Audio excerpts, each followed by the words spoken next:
all able to speak and we're all able to hear each other now, alhamdulillah.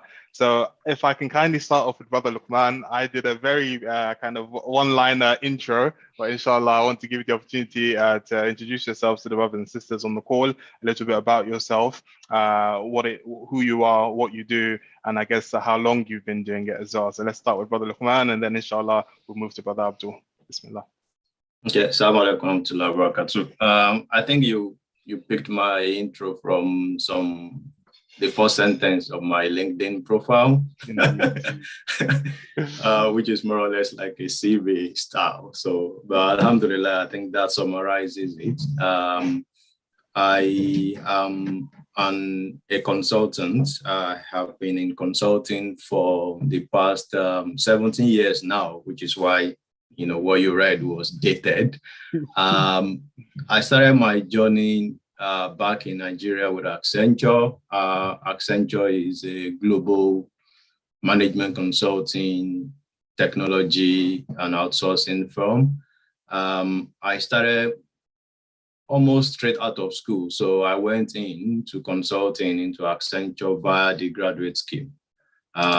It wasn't like necessarily tagged a graduate scheme, but it was, it was at the start or as the lower end of the ladder. So for guys who are just out of school, put in an application, go through the rigorous recruitment process, got the job, alhamdulillah. That was the start of my journey 17 years ago when I look back. How did I get into Accenture? It was purely, I would say, largely accidental. Accidental in the sense that consulting firms, I believe by law, Accenture at the time, though, they are not meant to, advertise in radios and all that. So I hardly knew what Accenture was. And I got to know of Accenture via, a friend, putting my application going eventually, and started working in different places. And I actually have a presentation, but I don't know whether this is just meant to be an intro to the overall thing. So by all means, we can do it this way, where you have an opportunity to speak for, let's say, 25 minutes or so. And Brother Abdul, if where needed, you can jump in to support those points. And as well, we give you 25 minutes as well. We can do it. We can be fluid that way. That way, you're able to share your screen. Okay. Because I was kind of thinking about the topic that I was given or was published in terms of getting into. So to be a bit more structured, but let's do this as a form of introduction. So my journey with Accenture eventually, which was where I spent, I would say, the most part. I spent 7 years in Accenture. As a fresh graduate, he was doing all sorts of things eventually. Typically, that's how it starts. And I guess that's a point to note, depending on, the audience and whether audience people are graduates or not.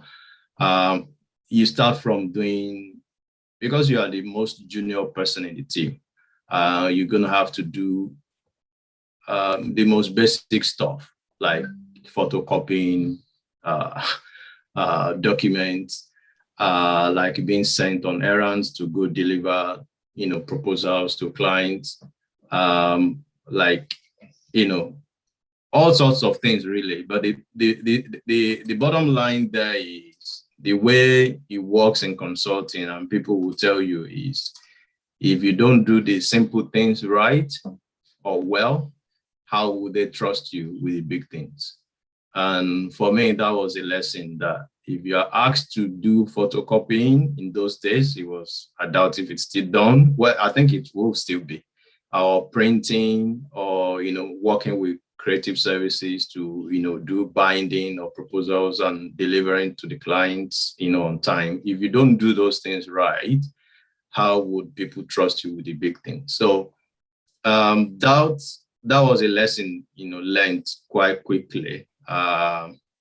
Because I got into a situation where I wanted to do something more, but I ended up doing what I call the small things. And it was another story of my career.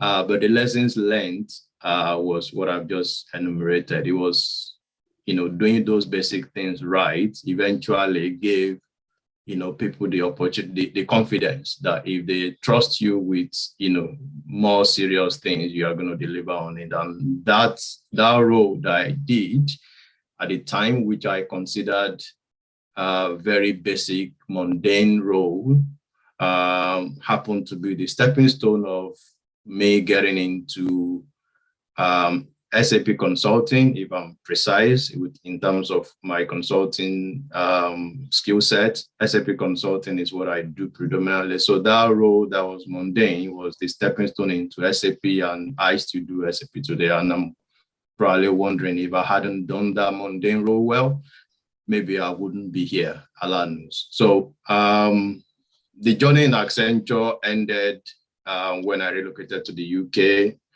10 years ago, roughly. Then I joined IBM. IBM, I was doing largely similar things like I was doing in Accenture back in Nigeria.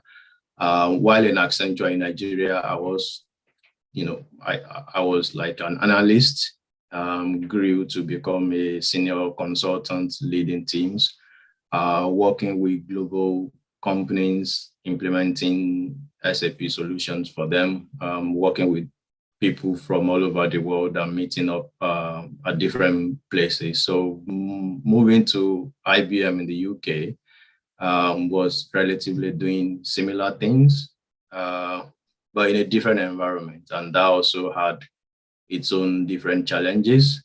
Eventually, I left IBM, joined KPMG, which was slightly different. KPMG being also an audit firm and a tax firm, plus advisory consulting happened to be a little bit of, their business. Unlike Accenture and IBM, who are largely IT consulting firms, they do big, consulting projects, and they've got senior people, they've got experiences to manage such big projects and big teams. KPMG's consulting team was smaller. So the engagements also happened to be smaller, and the team happened to also be smaller. So it was more or less working with a small team where you practically know everybody within the team. And again, just like everything, working with different clients, working with, different environment post its own challenges. But that's the life of a consultant, which leads me to some of the things I was going to talk about later. About being a consultant means you're going to have to be a lifelong learner, and you're going to have to be somebody that adapts to situations or to different environments, really. So I left KPMG and I became what I term an independent consultant. So when I left KPMG, I had done 2017, I had done like 13 years of working as an employee in consulting companies. And I thought I probably could, use my experience, use my knowledge, use my background, and, thrive or survive in the world of independent consulting. And that's what I've been doing since the last 4 or 5 years now. And Alhamdulillah, it's been, I would say, fulfilling. It's been rewarding.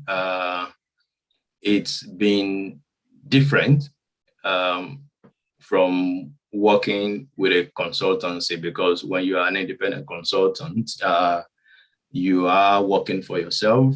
You are not guaranteed of an income. You are not guaranteed of jobs.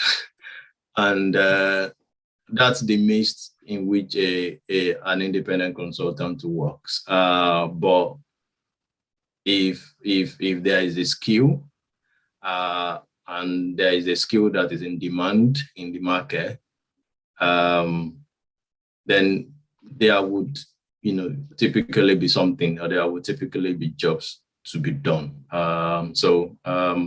That's me. I thought I was summarizing, but I think it's dragged longer than I thought. That's very comprehensive, and it gives people a deep understanding of where you're coming from. So thank you for that. Inshallah, we'll come back to you so that you can run through your presentation. But at this opportunity, we turn over to our second speaker, Abdul. Inshallah, something similar. Let us know a little bit about yourself and about your journey and how you got to where you are today. Bismillahirrahmanirrahim. Assalamu alaikum, everyone. Thanks. First of all, I want to thank the team in the background at the Muslim platform for putting this together. And then also, I also want to extend my thanks to Brother Luqman for giving me the path to follow in this short introduction. I'm conscious of time now because we've actually got a very similar background, right? So I started my consulting career with Accenture as well. And this was, back in 2004, 2005, 2006, based in the London office, Accenture Street, One Plantation House. So I joined Accenture then, and then I started working as what you would call a software engineer. That was the title. Actually, I was headhunted. So I got this call, and then, pretty much the rest followed. And it was a series of interviews, which was about 3 to 4 stages. But in the end, I got called into the office. First, it was a phone interview. Actually, the first call was, being assessed by the HR team. And then pretty much what they try to find out is, if you're a good fit for the team and for the organization as a whole. So it was pretty much what you would call a behavioral question type of interview. And then, so I wasn't used to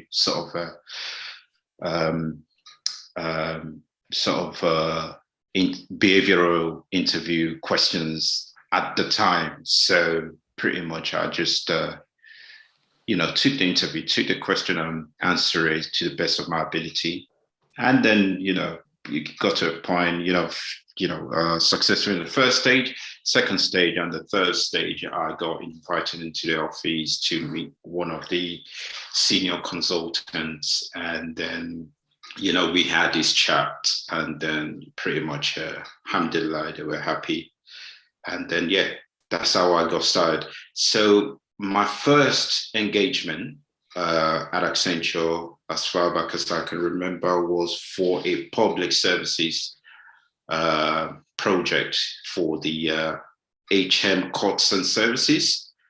And then I was on the role as as I said, as a software engineer, but basically what I was doing was just software testing at the time. So pretty much, as you know, you write test cases, you write test scenarios, test cases, and then you do the actual test manually, and at some point automated testing. And then from the HM Courts and Services, I went on to the NHS PACS project, which was the Picture and Archive Communication System. So when you go into the hospital these days, they have this system that has, that records your basic information, and then all of that gets distributed into the other NHS systems. So that was a huge rollout back then for the NHS. And then Accenture was one of the key players back then, although there was a downside to it because at some point then it got bad press due to late delivery, but then, they managed to deliver it one way or the other. And then in line with Brother Luqman's sort of experience, I happened to get onto the SAP global rollout for British Petroleum as well as part of the Accenture client. So that gave me, self-exposure into SAP at the time, which was one of the biggest ERP that was pretty much sorted in the different industries, whether the oil and gas or even the financial services and the other industries. So that gave me sort of Brother Abdul, you're breaking up. to that. Then I went on and on into other. Can you hear me now? Yeah. Okay. So So and then on and on. Pretty much. I left Accenture in 2010, and then since then I've been sort of doing it myself, really. As an independent consultant, pretty much picking contracts to contracts and stuff, and then alhamdulillah, I've been pretty much working within the financial services area as a regulatory compliance specialist, as well as sometimes I would be sort of working in the risk areas as well. So pretty much I've had pretty much the opportunity to get exposure and experience in different areas within banking and financial services, as well as oil and gas. So, from my first experience at Accenture to BP, I've also had recurring or repeated roles at BP, British Petroleum. So that's one of the things about working for a consulting firm. First thing, it gives you an exposure to its clients, which ordinarily you might not get working directly for a company or working in other pretty much area. But then you get exposure to its clientele, you get exposure to training, and you get exposure to its network. And these are some of the benefits which I took away from Accenture. And that has really helped me to sort of forge on as an independent contractor. And pretty much this where I am today, pretty much working as an independent contractor, doing pretty much what I used to do for Accenture, and just working for myself and helping the clients really, but not as part of a big consultancy firm, but as part of an individual senior consultant or a specialist coming in, understanding what is the current state, and then pretty much working through with a client to get them to a desired state. And pretty much Barakallahu in summary, Barakallahu feek, Brother Abdul. All right, so head over back to Brother Luqman, so you can maybe go through the presentation that you prepared. One question to keep in mind is that obviously consulting is a very broad and large field. So inshallah, it would help specify the type of consulting that you're referring to, whether it's strategy, management, IT, etc.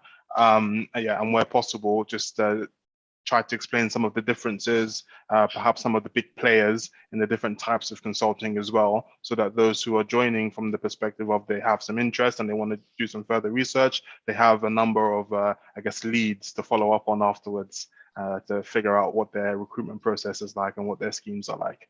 So Barakallahu feek, over to Brother Luqman. Okay, I was tempted to say maybe we just continue this format without the presentation. I'm keen to see what you have prepared, inshallah. But yeah, I won't focus on it. I will just perhaps use that as a pointer to talking about what we need to talk about. I don't see the screen. Okay, I can see. Can you see my screen? Yes, we can. Yeah. So we've talked about my background, so we can skip that. I was just trying to provide a steer. Now, because I was given the topic of consulting, I thought, okay, consulting generally, it's a broad topic. And, but as broad as it is, it's got an underlying theme, if I may put it that way. It's effectively giving what I'll call giving advice, giving expert advice. Sometimes you are making recommendations based on doing some diagnostics work, and you did mention management consulting. That's largely what that space does. And sometimes you then assist in implementing your recommended solutions. And that's, for me, and this is me coining this based on my experience, that's consulting really. Which means anybody that has anything, any advice to give can be a consultant, right? As long as you've got that expertise, you've got that required skill set to do that, you can, in a way.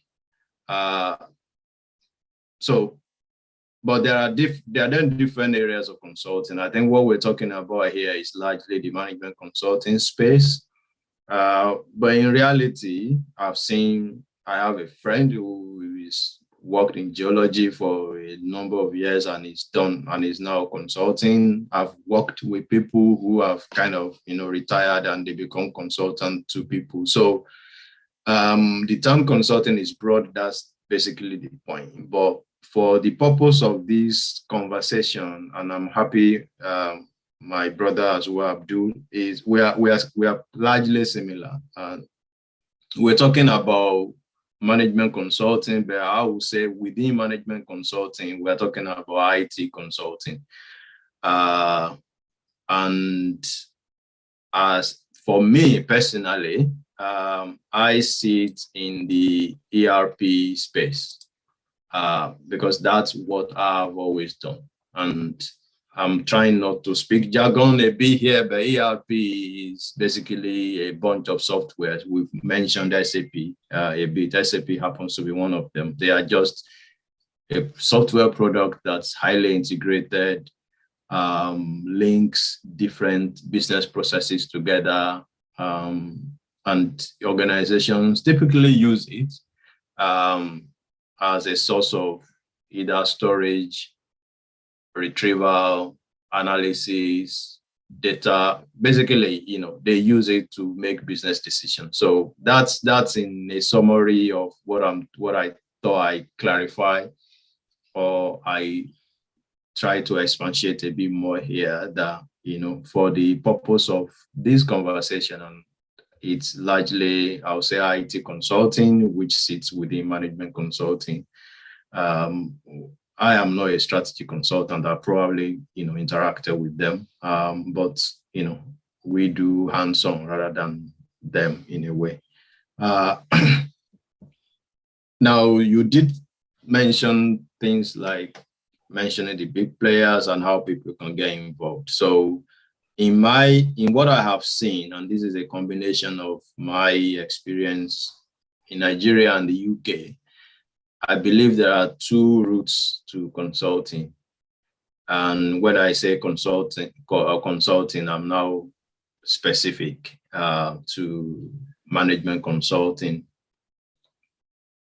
or specifically the IT piece of it. You either go in as the graduate scheme, i.e., you haven't had any previous experience, or which is largely all these bits, and some of these are specific to the UK, or you go in based on your previous experience, which is why the consultancies hire you. Bear in mind that we had previously talked about consulting being given expert advice based on specific skills. So when consultancies are in a situation where they need specific skills and they don't have it in-house, they then go out and hire people who from either industry or other consultancies or other related fields, hire them into the organization, and they then become consultants. I have seen people with core oil and gas who are like engineers,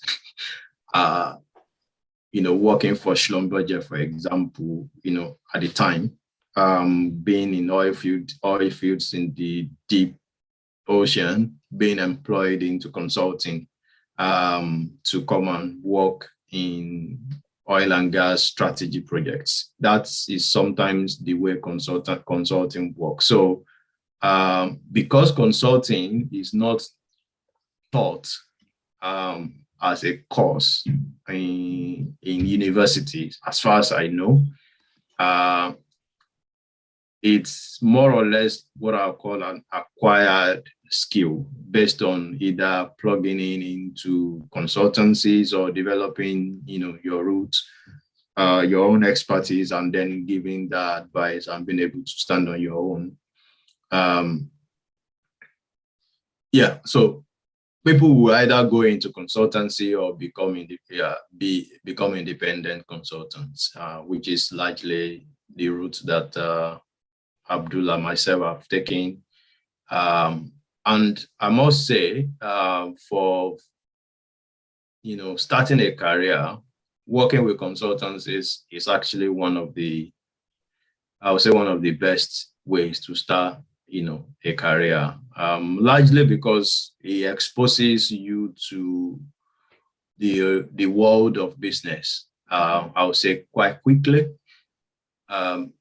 As a young, not a fresh graduate, like a, junior hire, you are easily, in meetings with, heads of departments of, organizations, board members and all that. And that gives exposure into the world of business.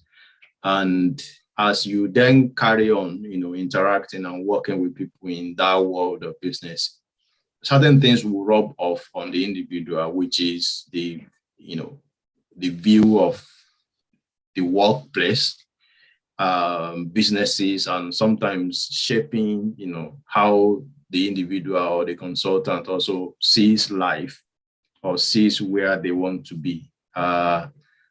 So for me, even though, like I said earlier, being a consultant was accidental. I didn't say this earlier. I actually studied mechanical engineering. I wanted to work in an oil company. But as Allah will have it, it was consulting that came in, and it's been good so far.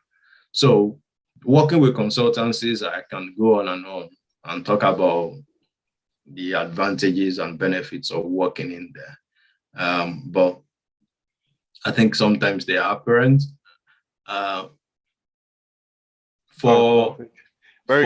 Very quickly, can I ask Brother Abdul? So Brother Luqman has helped us to understand the different types of consulting that exist, and specifically within the IT consulting field is where he plays. You mentioned that for the last few years, the areas that you've worked in kind of have focused a bit on reg and also on perhaps risk as well. So could you tell us a little bit about kind of how management consulting fits in with IT consulting, and perhaps the work of the niche that you currently fit in with regulatory and risk?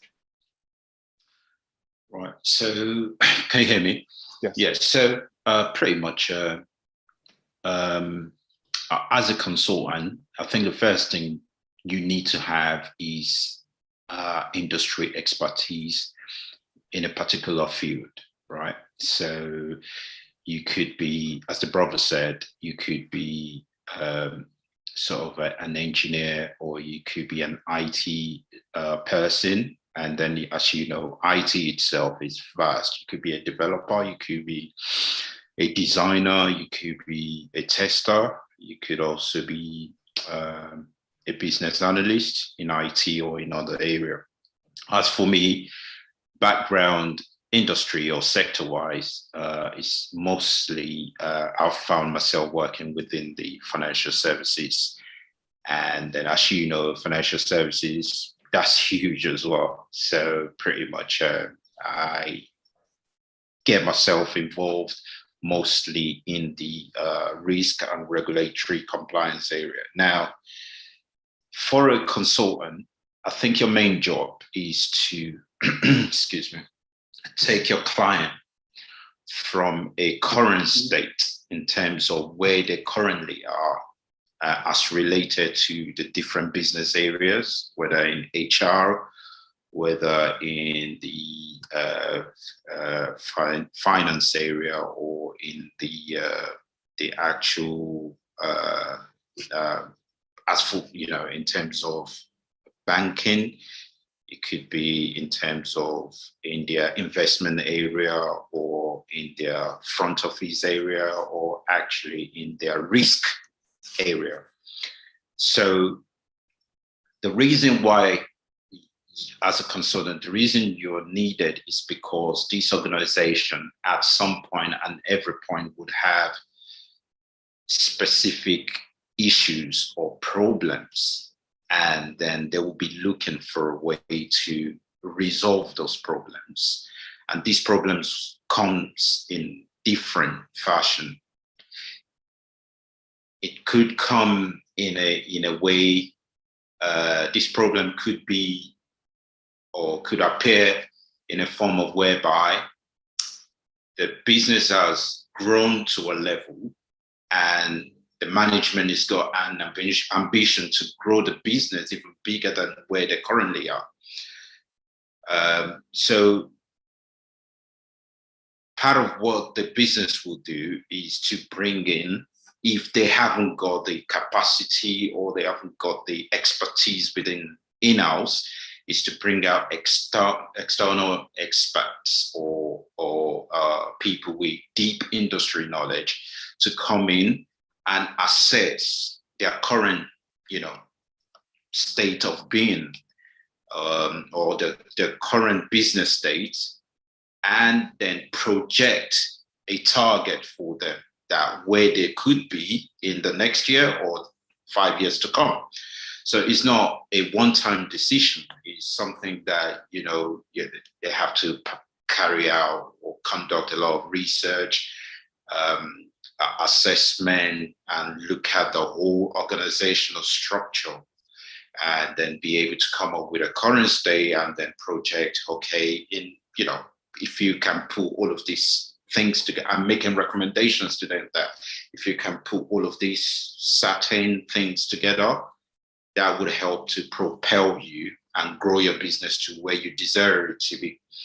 In other instances, it could be, this problem could appear in terms of, especially in the banking and financial services area, this problem could be a regulatory problem whereby there's a new regulation in town. So if you think back to 2008, where we had a financial crisis, the credit crunch, there were lots and lots of regulation that were being being implemented or being mandated on banks to put their house in order. After assessing how things went wrong, there was a lot of recommendation for the banks to implement things for the bank to implement to make sure that problem doesn't occur again in the future. So there were regulations like the BCBS 239, there were MiFID, EMIR, and the rest of it. Now, as a consultant, what you would then do is to help the bank or to help the firm to avoid all of those mistakes, to understand why those problems are occurring or occurred in the first place. And there are different models that you would use or you would pretty much utilize to carry out this assessment in terms of impact analysis or gap analysis to understand your current state. And there are tools and models that you would be aware or you would be knowledgeable about to help transition the firm into the desired state. And this is what you're paid for. And this could be carried out mostly in form of a program or a project. And then in a project and program, you have another methodology. You have all sort of methodology to implement the project, whether it's the Prince2 methodology or the Agile methodology. Most of when IT speaking, there are different software delivery methodology that which you use to conduct the project. Now, from what you said or what you're asking, that there are sometimes you have the IT, in the real sense, most companies these days have admitted that most company appears to be IT companies these days, because every company has to have a certain level of IT capability, because most of the tools you use to perform your business are pretty much IT application or software one way or the other. You have to have people in-house to be able to operate those tools or make those tools work for your business on a day-to-day basis and achieve the business goals. But whereby you now need to build a next level capability or a new capability which isn't in-house, then you have to now go out to source people with that specific knowledge or expertise in order to help you to IT softwares or application that are tailored to your business and that can help you to achieve the goals that you require or that you are. The regulatory body, like in the UK, in our case, is the Financial Conduct Authority, as well as the Prudential Regulatory PRA Authority. They would, mandate the bank to implement certain rules going. Brother Abdul, you're breaking up a bit. Documentary there into. Oh, sorry. You're breaking up a bit, so we're giving an opportunity for your Wi-Fi to reset. Yeah, we can. Barakallahu Feek for your response. Inshallah, we'll move on to the next question, and I'm going to ask two in one. So inshallah, I'll give you both an opportunity to answer. So we start with Brother Luqman. Okay. So Brother Luqman, two questions for you. One is around for people who are perhaps already in a career, perhaps thinking about going into the line of consulting, obviously trying to either build an some form of expertise in the field that they're coming from, or actually they're just interested brand new and they want to kind of become an IT consultant, perhaps starting for a traditional firm, and at some point in the future, once they have an expertise, going at it alone. What are some of those core competencies that a person who wants to go down the IT consulting route needs to have? Of course, you mentioned already that a person needs to have a learner mindset, because you're always learning. You need to be able to bring the best and the newest to your clients. But what are some of those other competencies? And as well, for people who are wondering, what's the work-life balance like for a consultant? Are you like an accountant who, when it comes to month end, quarter end, you're piled under? What's the typical working hours? Obviously, there might not be a typical, but even if it's seasonal, can you give us an insight into what work-life balance is like for a consultant? So that's two questions. One is on the core competencies for a person looking to enter the IT consulting field, and the second one is around what is the work-life balance like for an IT consultant. Okay, I'll pick the first one I'll pick them in order. In terms of competency, I was trying to explain this earlier on. So there are two routes. You either go in the experienced hire route, or you go in through the graduate scheme. Largely, that's what it is. So for somebody who wants to go into IT, that suggests that person is currently in a job, has some skill. That person is not a graduate, because the graduate scheme goes through sometimes the universities and all that. It's fresh out of school. So that person is not going via that route anymore. So the person will have to, I would say, gain experience or acquire certain skills that are needed within the IT consulting world. And there are lots of them, like we've talked about, because IT consulting itself is so broad. If we look at ERP space, and I talk a lot about that because that's likely my space, even within ERP, which are like, we call them enterprise resource planning tools. There are a lot of them, SAP is one, Oracle, Microsoft Dynamics, Sage, NetSuite, lots of them. And each of these are, I would say, careers in themselves. People have come to me typically in the past and say, I want to do SAP certification. And I ask the question, do you want to change your career? Because SAP certification or SAP training, it's not just a certification, like with due respect to project management, or it's not just, I just want to do something as an icing on the cake. You are changing career because it's not something to have as an add-on. So the summary of the answer is, because you would be providing advice based on certain expertise, going into IT consulting requires acquiring that expertise.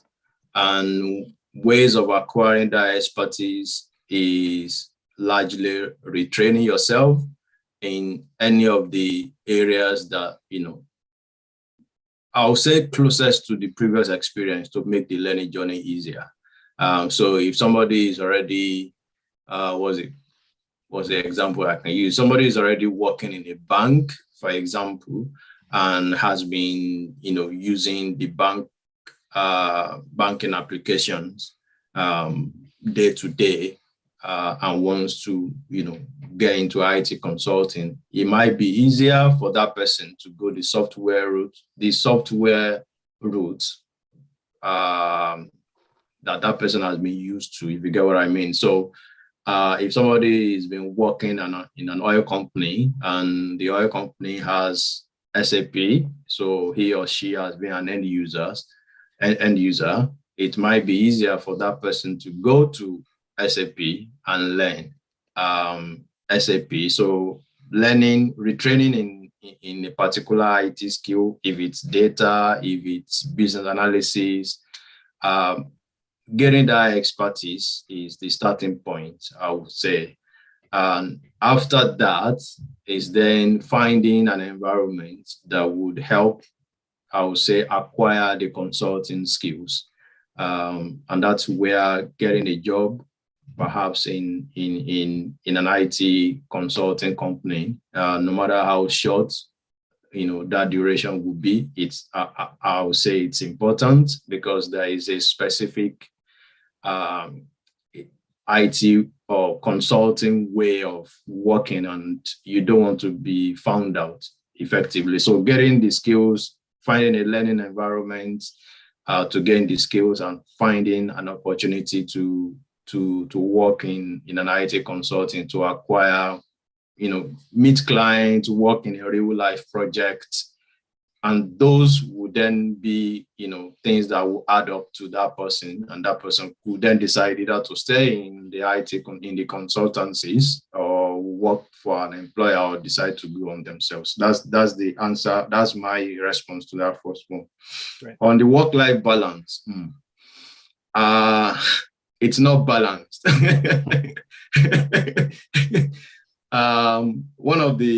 One of my managers back in Nigeria used to say something that there's nothing like work-life balance. There is work-life integration.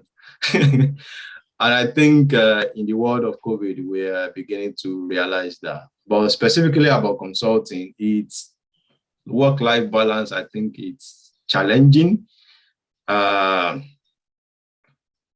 Challenging in terms of not your working hours. There could be a challenge there. You are largely, except nowadays things have changed due to COVID, you most likely will be required to be on client side Monday to Friday, Monday to Thursday, on some situations. So there was a time, just to share a personal experience, when I had just moved into a new property here in 2016.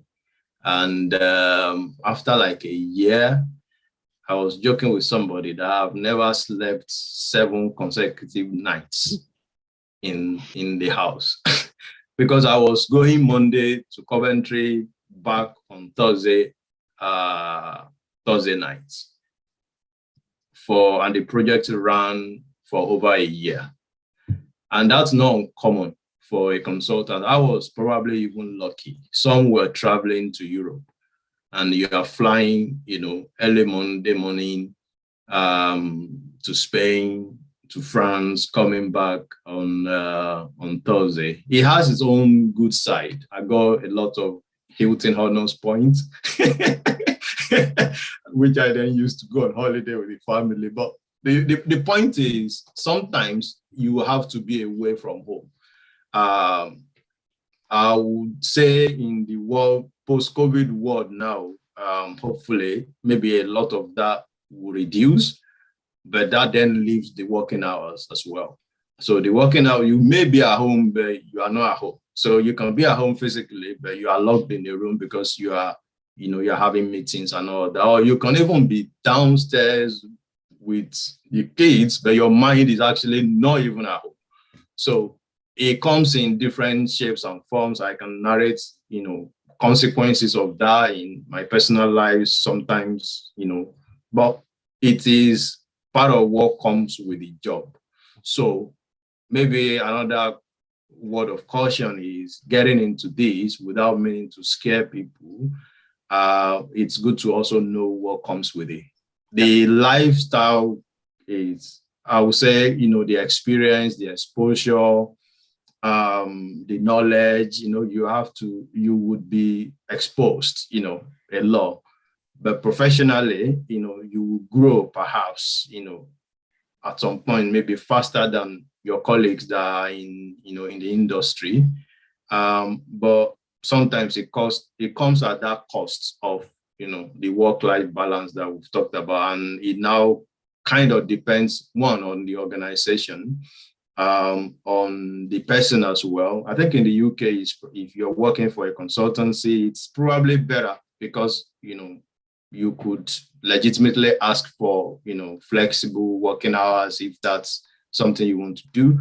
But generally, consulting comes with, constant struggle with balancing work and life. And, we all want to be in work, but, sometimes it comes with that side. So let me stop here and probably let Abdul share his own his own experience. So yes, Brother Abdul, same 2 questions. First was around the competencies. I know Brother Luqman did tackle it, but also from your perspective, maybe some of the soft skills as a consultant, being able to kind of impress a client, retain a client, get repeat business. What are some of the soft skills you might need?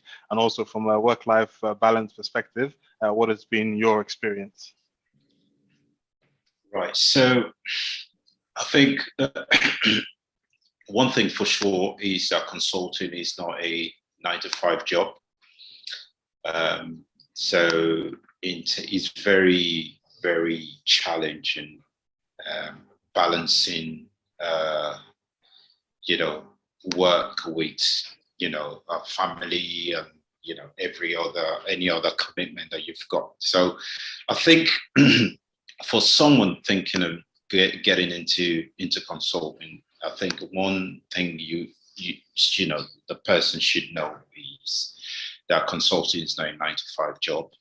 It's hard to balance stuff up, although a lot of consulting firms are trying their best to, kind of mitigate that, but pretty much it's what it is. And depending on what client engagement you're on. Some of the clients, you get on there and it's quiet, but especially when they haven't decided what they really, because the thing is, you get on a client engagement or a client project, you spend most time trying to understand what the client wants than they actually doing the work or doing the implementation, because most of the time the client don't really understand or don't really have a clear definition of what they want.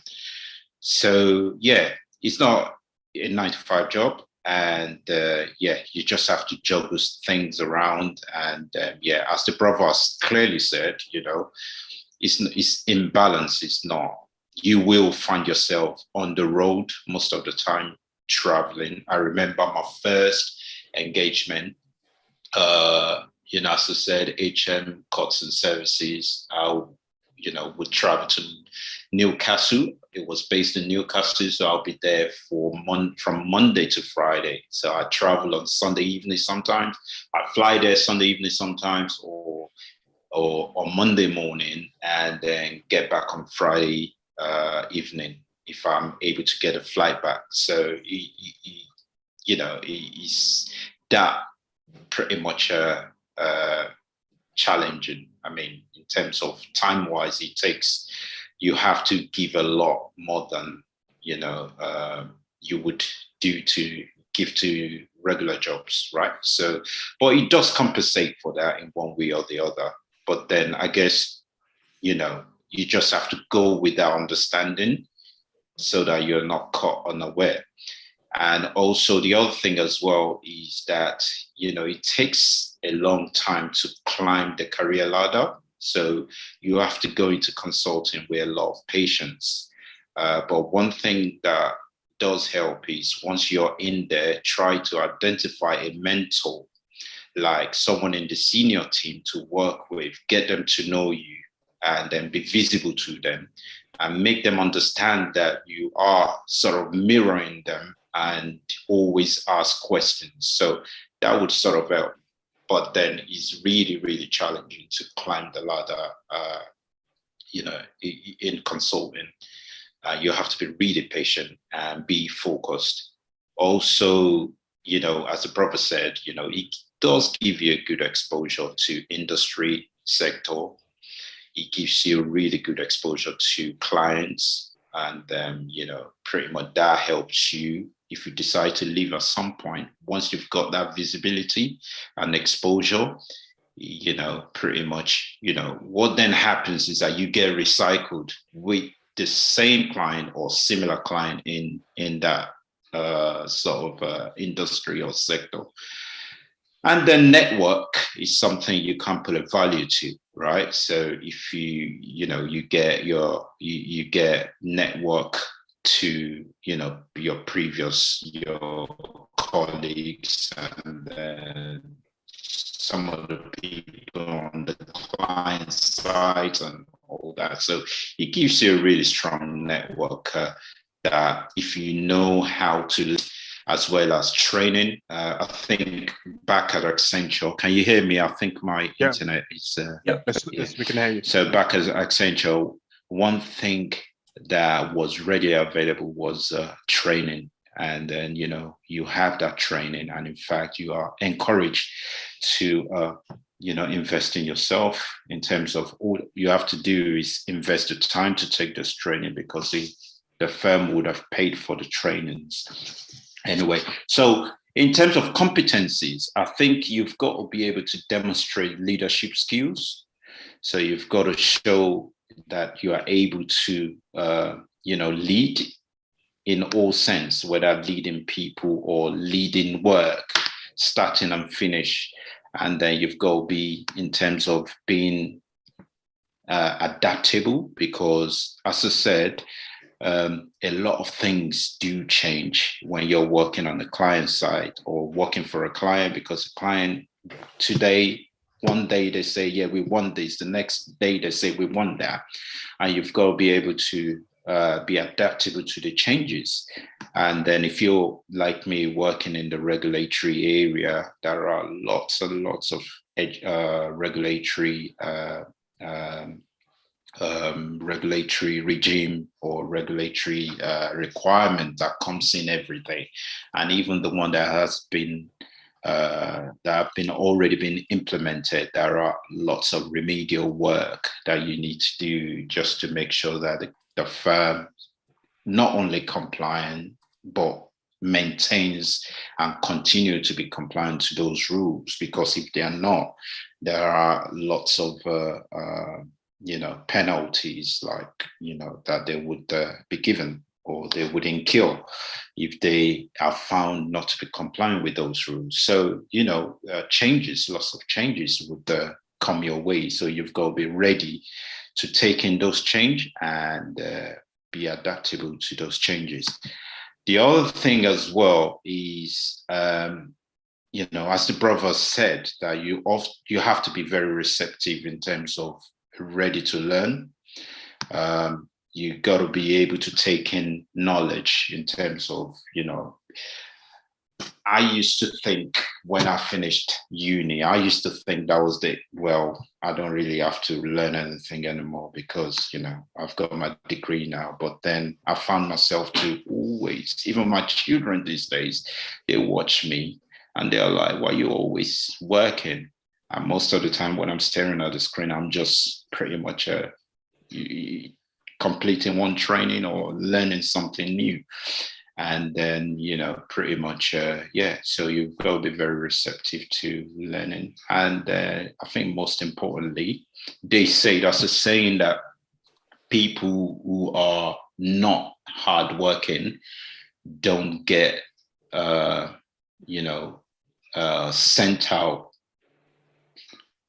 out from, the door in consulting, because they would never be accepted in the first place. So I guess what I'm trying to say there is that you've got to be very hardworking, because if you can't really hide, pretty much there's always something to do. And then the fact that you demonstrate that you're always productive and delivering ahead or at delivering ahead of the deadline or by the deadline, that would, pretty much portray you, and your manager are always taking stock of how you deliver, what you deliver, and then when you deliver as well. So, all of that put together. And I think most importantly as well is communication. You've got to be able to reach out to people. A consultant is known to be able to take complex information and break it down into a very simple to understand sort of way. That's the major thing you do as a consultant, because when you're presented with a problem, you've got to be able to break it down, perform effective analysis, and play it back to the client, saying, okay, these are the findings, these are the recommendations. And then, so you've got to be able to communicate using all sort of different method as effective as possible. So sometimes some people you would have a one-to-one with them. Some people you would create a slide to engage them, to influence them, and all of that. So I guess being conscious of time, all of that put together, I think those skills are what you need, some of what you need to be able to get, prepared to get in, and when you are in will make you successful. Barakallahu feek. So I'll keep the mic with you. So any parting words of advice for anyone looking to or exploring this as a potential career path, or even people who are junior in this field today, any words of encouragement, words of advice for them?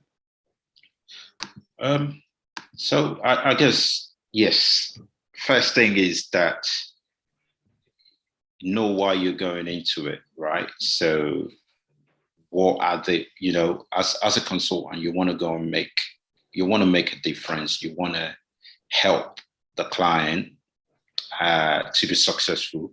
And that's why if you look at Accenture's motto, it says, can you remind me, brother Luqman, it says performance delivered, right? High performance delivered. Yeah, high performance delivered, right? So you've got to understand exactly what motivates you, why you're going into these. And then, as we said, all of those skills that you need to take with you, all of that, make sure you sharpen your skills and those attributes that has been mentioned. And I think lastly, and I won't take too much time saying this, lastly, I think I remember when I got into Accenture, the first thing I was told is that now that you're here, you are in charge of your own career. So I think my parting message will be that, take charge of your career. If consulting is the route you want to go, just keep knocking at the door. And there is no room for failure, really. So just keep knocking at the door. Speak to people who are already there. Learn what needs to be learned. Better yourself in other areas that you find yourself weak. But then if you get rejected, just try again. And then, you would happen for you, really. So just take charge of your career and you will get there eventually. Barakallahu feek. And I have to ask on behalf of everyone on this call, you mentioned speak to people. If people have questions for you, are they able to reach out to you offline? Are you giving us permission to perhaps pass on your details to those with burning questions, personal questions? Absolutely, yes. Barakallahu feek. All right, then, Brother Luqman, same question for you. Parting words of advice for anyone looking to enter this field of consulting more broadly.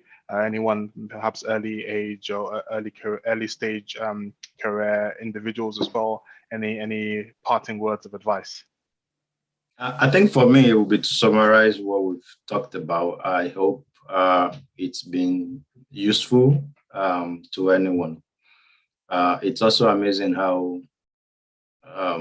both of us kind of say the same thing or have the same thing in mind, because it's almost the same everywhere. I have worked in different consultancies. I would say the big four, two of them, perhaps three, IT, core IT, IBM, Accenture, and I can tell anyone they are all the same thing. So the same set of competencies you need in one, you need in any other, and with that you would thrive. So I will reiterate the point about being clear about why you are going in there. Know what you want, or at the minimum, know what you don't want. Because the starting point of knowing what you want is perhaps know what you don't want. Focus on that. There will be situations that will challenge that, but if you stay focused on what you want to get out of it, the opportunities can be limitless.